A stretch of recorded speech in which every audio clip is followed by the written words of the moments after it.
이제 사도행전의 가장 마지막 부분 이야기가 진행이 됩니다. 2년 동안 머물러 있던 가이사랴를 떠나서 로마로 가는데, 지금 로마로 가는 길은 배를 타고 지중해 바다를 건너가는 길입니다. 누가가 이 여정에 함께 동행을 하면서 매우 자세하게 배를 타고 가는 이 과정을 설명하고 있어요. 우선 우리가 1절을 보면 이탈리아로 가게 된다. 거기가 바로 이제 로마를 의미합니다.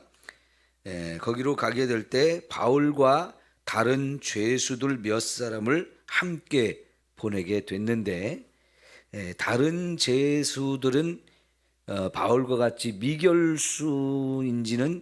정확하게 알 수 없습니다만은 이 몇몇의 죄수도 함께 로마로 바울과 함께 보내게 되는데, 이렇게 죄수들이 함께 갈 때에 다른 죄수들은 황제에게 재판을 받으러 가는 건지, 아니면 이제 모든 재판이 끝나서 감옥살이를 하다가 사형을 당할 사람인지 그거는 정확하게 알지 못하는데요.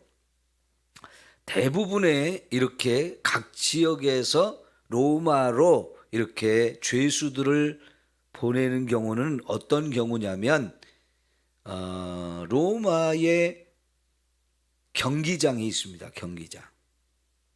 근데 그 경기장에서 검투사들의 검술 시합이 있는데, 그 검술 시합을 할 때 끌려 나와서 검투사들과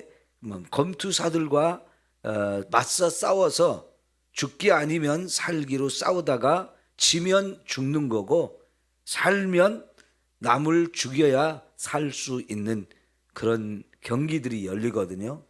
그러면 여러분, 그 경기는 왜 열릴까요? 그렇게 무서운 경기가요. 서로 죽고 죽이는 이런 무서운 경기를, 진짜 칼이나 무기들을 들고 싸워서 살거나 죽거나 하는 이런 경기를 하는데, 이런 경기를 왜 할까요? 로마 시민들의 볼거리를 제공하기 위해서 그런 거죠. 가혹하고 잔인한 끔찍한 이런 살인 경기를 벌였습니다. 거기에 필요한 게 죄수들이었어요.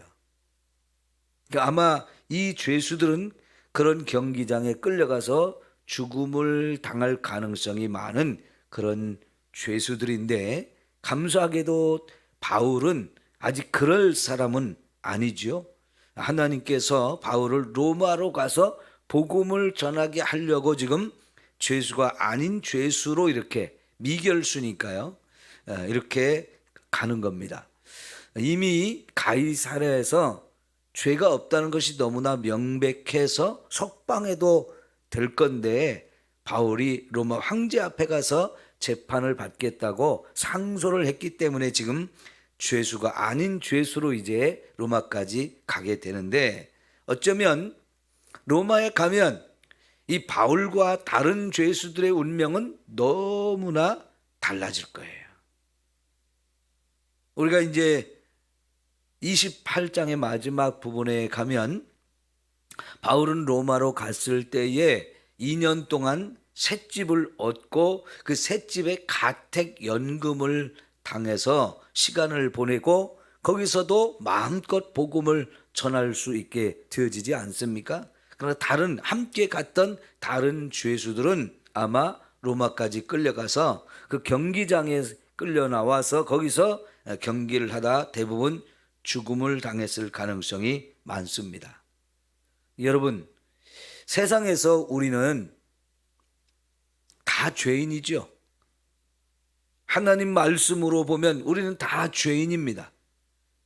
그래서 너나 할 것 없이 우리가 하나님 앞에 이제 다 앞에 서서 심판을 받아야 되는데, 그때 우리의 이제 이 세상 똑같이 다 죄인이면서도 그 하나님 심판대 앞에서 어떤 사람은 천국에 가고 어떤 사람은 지옥에 가서 영원이라는 시간을 보낼 운명이 결정되어집니다. 그때 정말 천국으로 인도해 줄 사람이 있고 그 천국에 가지 못하고 지옥에 영원히 고통받아야 될 사람들이 결정이 되어지는데, 똑같이 죄인이지만 어떤 사람은 천국 가고 어떤 사람은 지옥 갑니까?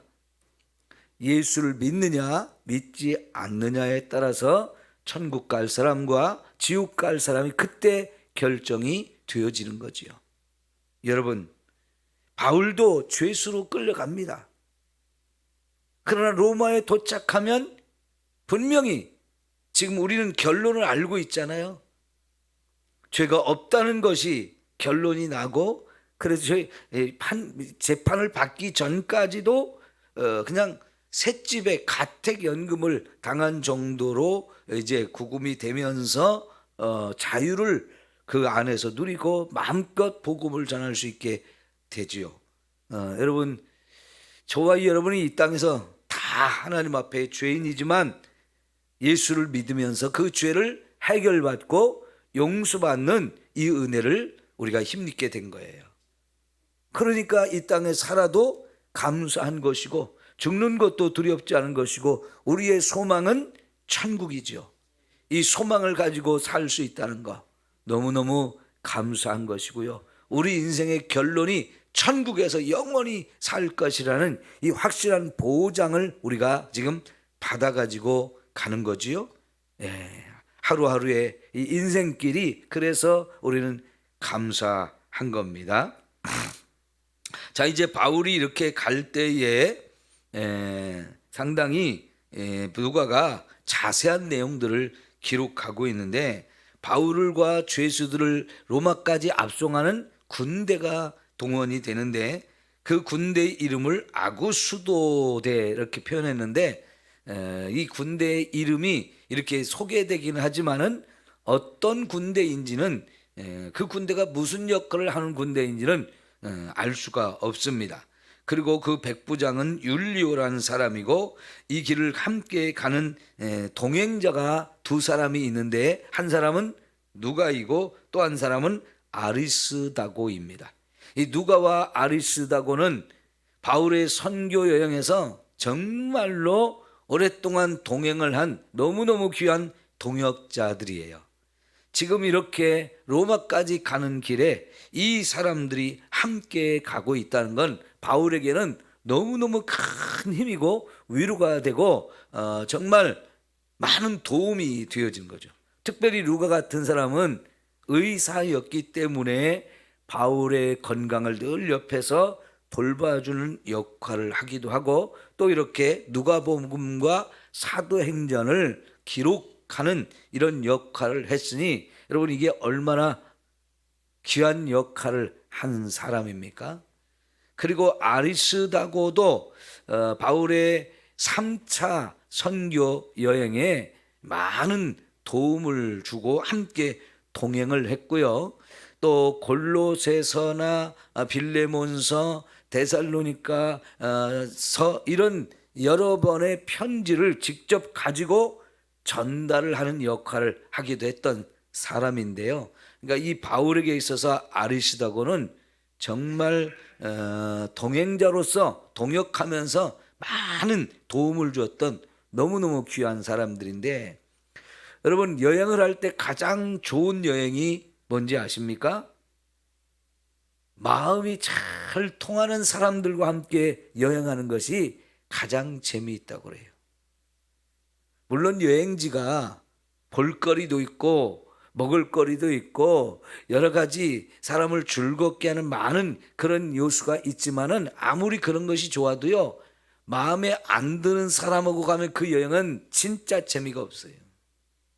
그런데 정말 마음이 잘 통하는 너무너무 좋은 친구와 함께 가면 그 여행은 제일 행복하고 즐거운 여행이 되어진다고 얘기합니다.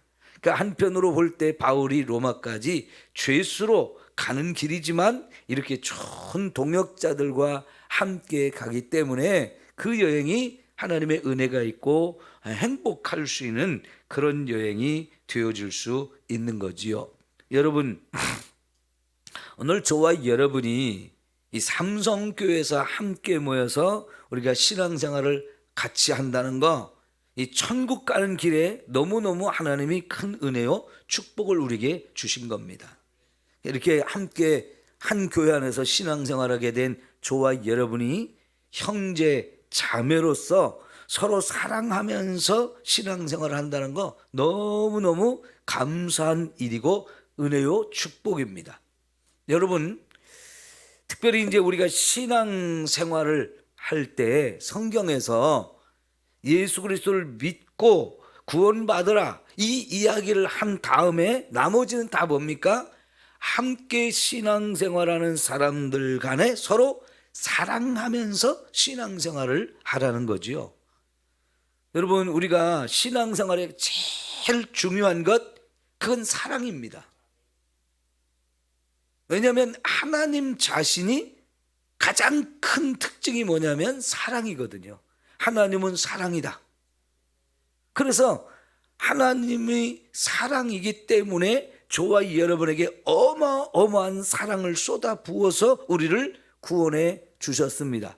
그러면서 구원의 하나님은 저와 여러분에게 구약에도 말씀을 주시고 신약에도 말씀을 주셨는데, 이 구약 성경의 가장 중요한 것이 뭡니까?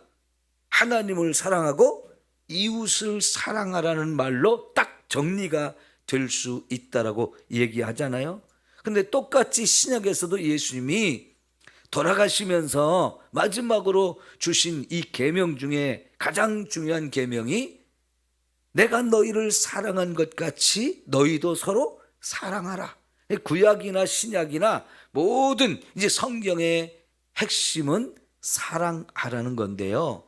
그 우리가 가장 많이 사랑할 대상, 우리 가까운 곳에, 내 가까운 옆에 하나님이 우리의 사랑할 대상을 붙여주셨어요.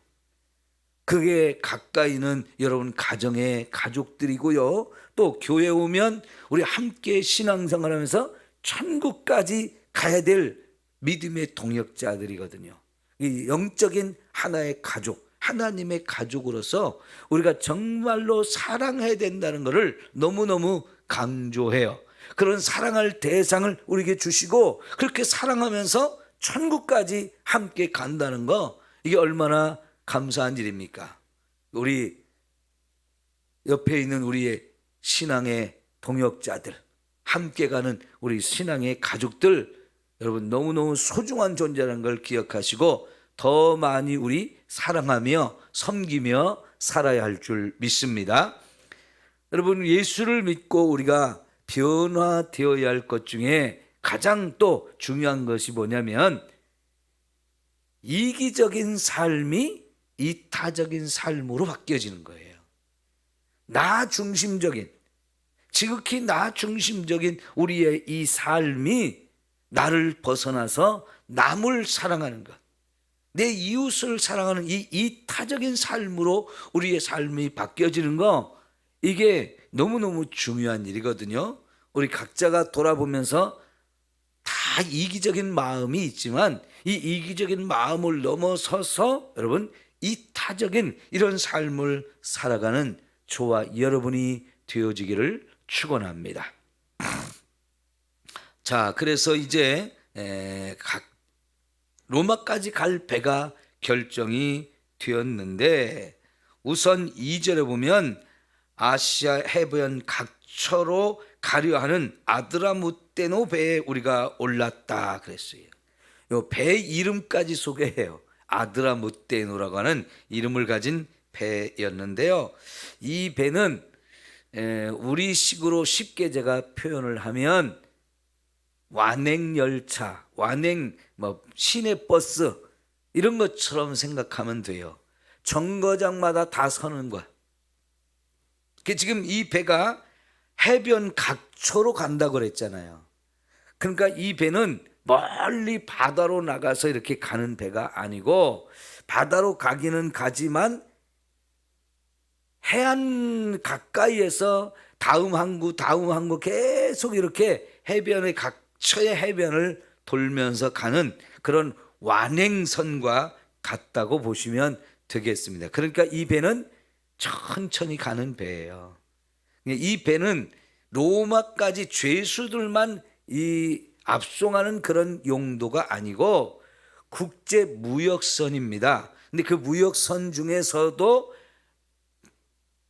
지중해 바다를 직접 가로질러가는 이런 배가 있는가 하면 해안마다 자꾸 들려서 여러 항구를 계속 들리면서 이 항구에서 저 항구로 계속 다니면서 배를 물건을 싣고 내리고 싣고 내리고 그리고 거기에 또 사람도 싣고 내리고 하는 이런 일을 하면서 다니는 이런 배니까 완행열차 같은 그런 배라고 보시면 되겠습니다. 자, 이런 배를 타고 이제 가는데요. 그러니까 여러분 배를 타고 가이사랴를 출발해서 이튿날 어디로 갔습니까? 3절을 보니까 시돈이라고 하는 곳으로 갔어요. 이 시돈은 가나안 땅의 바로 위쪽에 있는 지금으로 말하면 레바논의 해변에 있는 항구죠. 여기 두루와 시돈 두 개의 큰 항구 도시가 그 레바논 쪽에 있는데요. 여기는 이제 가이사랴에서 한 100km 정도 떨어져 있는 곳인데 하루 100길 정도 우리가 보면 되겠어요. 거기에 이제 배가 도착했을 때 배가 거기 정박을 해서 배에 물건을 내리고 싣고 또 사람을 내리고 싣고 하는 이런 시간이 필요한데 그때 이 바울을 로마까지 데리고 가는 군대 백부장이 바울에게 아주 친절하게 해주면서 배에서 내려가지고 시돈 그 시내에 들어가서 아는 사람들을 만날 수 있게 해주었다 그랬어요. 여기서 바울이 아는 사람 누구겠어요? 그 시돈에 있는 교회 성도들이죠. 그러니까 거기에 이제 머무르는 시간이 꽤 되기 때문에 거기에 도시로 들어가서 교회를 찾아가서 교회 성도들과 교제할 수 있는 시간을 주었는데 아까도 말씀드렸지만은 바울이 여기서 교회를 찾아가고 그 교회 성도들이 만났을 때 서로 너무너무 사랑하는 이런 교제를 나눌 수 있다는 거 이게 감사하다는 거죠. 내가 평소에 신앙생활하는 교회는 아니지만 주 안에서 그들이 다 한 형제 자매잖아요. 그러니까 바울이라는 사람이 지금 로마로 죄수로 압송되어 가기는 하지만 그는 믿음의 형제이고 주 안에서 한 가족이 된 사람들이기 때문에 평소에 친밀하게 아는 사람은 아니지만 이제 나도 예수를 믿고 저 사람도 예수를 믿는다고 했을 때 우리는 다 처음 보는 사람이라도 반갑고 너무너무 사랑스러운 믿음의 가족이란 말이죠. 그러니까 서로 기쁨으로 맞이하고 서로 대접해주고 축복해주는 이런 교제를 나누게 되는데 여러분 이제 초대교회에게 굉장히 큰 은혜이고 축복이란 말이죠.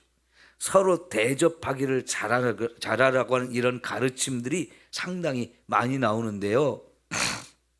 여러분 예를 들면 요한 3서 하면 여러분이 가장 많이 아는 것이 2절에 나오는 축복의 말씀이잖아요. 사랑하는 자여 내 영혼이 잘됨같이 내가 범사가 잘되고 강건하기를 원하노라. 이 축복의 말씀을 너무너무 유명한데 사실은 거기에 나오는 말씀의 이제 중요한 내용이 뭐냐면 손님 대접을 잘하고 있다고 하는 것을 칭찬하고 있는 내용이면서 동시에 그 손님 대접을 안 하는 사람이 거기 있었어요. 특별히 그 교회 지도자가 다른 곳의 교회 다른 지역의 교회 성도들이 우리 교회를 방문했을 때에 대접을 못하게 했어요. 그거를 요한이 책망하는 내용도 나오거든요. 여러분 그래서 이 초대교회에 각지에 있는 성도들이 오고 가면서 그 지역에 있는 교회를 방문하는 거 이런 걸 정말 기뻐하고 또 거기에 왔을 때 막 너무너무 사랑으로 환영하고 대접을 해주는 거지요. 그거는 여러분, 두 가지 정도의 이유가 있는데, 하나는 내가 여기서 대전에 갔는데 거기서 하룻밤을 자고 갈 수도 있고 몇 날 며칠을 머물 수도 있고 아니면 오랫동안 거기에 머물 수도 있어요. 그러면 믿음을 가진 사람이라면 거기서 또 같이 예배를 드리면서 신앙생활을 계속 해야 되잖아요. 그럴 때 이제 방문할 수도 있고, 그렇게 갔을 때 여러분 하룻밤을 자든 여러 밤을 자든 먹고 자는 문제를 해결해야 되는데, 이왕이면 믿음의 성도들의 가정에 가서 같이 먹고 자고 할 수 있도록 도움을 받는다는 것은 너무 큰 은혜가 되는 거잖아요. 그런 목적으로 이렇게 교회들을 방문하게 되는데, 그럴 때 정말 사랑으로 영접하고 대접을 하라는 거지요. 지금 바울이 시돈에 갔을 때 그런 대접을 받기도 하고, 또 그렇게 갔으니까 이왕에 갔을 때 말씀을 또 전해주기도 하는 거지요. 그러니까 영적으로 서로가 많은 걸 주고받으면서 사랑의 교제를 이렇게 할 수 있게 된 거지요. 여러분, 믿지 않는 군대의 백부장도 바울에게 막 이렇게 친절하게 해주잖아요. 그거는 그 사람도 바울과 함께 가는 동안에 바울이 상당히 훌륭하고 좋은 사람이라는 것을 이 사람이 느꼈기 때문에 자기도 최대한 잘해주고 싶은 거잖아요. 이렇게 안 해줘도 되는 겁니다. 이런 친절을 안 베풀어줘도 돼요. 그런데 믿지 않는 이 군대의 백부장이 바울에게 이렇게 정말 친절하게 대해주는데, 시돈에 있는 교회를 찾아갔을 때 그 교회 성도들이 당신 누구요? 하면서 모른 체하고 대접도 안 하고 그냥 사랑도 안 하는, 이렇다면 지금 이런 이야기가 여기 기록될 이유가 없겠죠. 그러나 바울이 그렇게 믿음의 형제들을 찾아갔을 때, 우린 정말 주 안에서 한 형제 자매입니다 하면서 사랑으로 받아주고 사랑으로 대접해주고 이럴 때 이게 얼마나 아름다운 교회 전통이냐 하는 겁니다. 성도 여러분, 우리 교회도 이런 일을 잘 해야 합니다. 여러분 개인적으로 잘 아는 분이 우리 교회에 올 수도 있고, 여러분 전혀 모르는 사람이 우리 교회에 올 수도 있어요. 다른 사람하고 아는 사람이 우리 교회에 올 수 있어요. 그러나 어쨌든 간에 누가 오든 그 사람이 믿음 안에서 주 안에서 한 형제 자매이기 때문에 우리는 서로 사랑하면서 섬기고 베풀고 나누는 일을 함께 할 때 이게 하나님이 가장 기뻐하실 일이고 하나님이 저와 여러분을 축복할 수 있는 놀라운 은혜가 되어지는 줄 믿습니다. 우리 이렇게 신앙생활을 해야 하죠. 자, 이제 4절 보면 거기서 우리가 떠나가다가 맞바람을 피하여 구부로 해안을 의지하고 항해를 했다. 이제 시돈을 지나서 조금 더 가다 보면 이게 이제 여기 가이사랴를 떠날 때가 AD 60년 초가을쯤 되는 시기예요. 가을이 시작되는 시기인데요, 이때는 바람이 서쪽에서 바람이 부는, 서풍에서 바람이 부는데, 그럼 지금 가는 방향이 서쪽이거든요. 계속해서 서쪽으로 가야 되는데 서쪽에서 바람이 불어오면 이때는 배들이 풍선이거든요. 바람을 이용해서 가는 이런 배들인데 맞바람이 치는 거지요. 내가 앞으로 서쪽으로 가야 되는데 서쪽에서 바람이 불어오면 이 바람을 이용해서 가는 배는 너무너무 어려운 거지요. 그러니까 배가 빨리 갈 수가 없고 맞바람 때문에 아주 힘겨운 항해를 하게 되어지는 거예요. 우리나라도 계절에 따라서 바람의 방향이 바뀌잖아요. 겨울에는 북서풍이 많이 불어온다면 또 여름에는 남서풍이나 동남풍 이런 바람들이 불어오지 않습니까? 계절에 따라 방향이 이렇게 바뀌듯이 이 지중해에서 가을부터 이제 봄까지 이 겨울에는 서풍이 많이 불어요. 근데 그 서풍을 이용해서 서쪽으로 계속 배를 타고 간다는 것은 아주 가장 좋지 않은 불리한 이런 상황인데요. 그러다 보니까 이런 바람을 타고 이제 가야 되는 사람들은 너무너무 힘들지요. 여러분, 배 타고 다닐 때 제일 힘든 것 중에 하나가 뱃멀미잖아요. 그 뱃멀미는 진짜 사람 속을 다 뒤집어 놓아가지고 그냥 속에 있는 걸 다 쏟아놓게 만들고 정신없게 만들죠. 밤이 돼도 잠을 못 자게 만들고 막 사람을 완전히 녹초로 만드는 게 이 뱃멀미지 않습니까? 여러분, 어쨌든 이런 배를 타고 맞바람을 맞고 간다는 거 너무너무 힘이 들어요. 겨우겨우 이제 구부로를 갔습니다. 이 지중해에 세 개의 큰 섬이 있는데 이제 그 세 개 중에서 그래도 제일 작은 게 구부로고, 그 다음에 이제 우리가 다음 주에 이렇게 보게 9절 이하의 말씀에 이제 그레데라고 하는 섬을 또 가게 되거든요. 근데 이 과정이 너무너무 힘들어요. 이제 이 맞바람을 타고 가다가 그레데라고 하는 섬에서 유라굴로라고 하는, 우리로 말하면 태풍을 만난 거예요. 그럼 배를 타고 가는데 태풍을 만나면 이게 가장 위험하죠. 뭐 죽었다고 봐야 되는 거예요. 어쨌든 그렇게 가는데 거기 가기 전까지 이제 배가 투르키예의 가장 남서쪽 항구의 무라라고 하는 곳에 가게 되는데, 전에 3차 여행을 마치고 예루살렘으로 올 때 들렸던 그런 항구였거든요. 거기에서 이제 큰 배로 다시 갈아타고 지중해 넓은 바다로 나가서 로마까지 가는 그 배가 되어지는데요. 여러분, 이 무라 섬에서 큰 배로 갈아탔다고 하는 거, 이거는 뭐냐면 지중해를 가로질러 다니는 큰 무역선들을 말하는데요.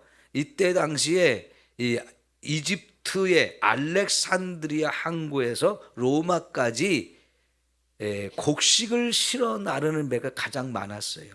왜냐하면 로마 사람들이 이 이집트에서 나는 밀, 이거를 자기들의 식량으로 많이 사용했기 때문에, 그거 다 자기 나라지 않습니까? 다 식민지 지배로 하고 있는 곳이기 때문에 이집트에 있는 밀을 가장 많이 로마로 가지고 가서 먹고 사는 이런 시대였기 때문에, 아마 이 배가 이집트 알렉산드리아를 떠나서 로마로 가는 배들인데, 이 배들이 한 번에 가기 못하고요, 두 번, 세 번 정도 쉬었다 항구에 들려서 가게 되는데, 그 중에 하나가 이 무라라고 하는 무역항이었어요.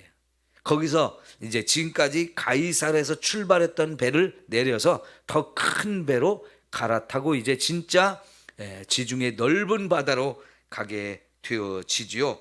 그 과정도 맞바람 때문에 많이 힘들어서 결국은 그레데 항으로, 그레데 섬에 있는 미항이라고 하는 아름다운 항구라고 이름이 붙어 있는 그 항구로 가게 되는 것을 우리에게 보여줍니다.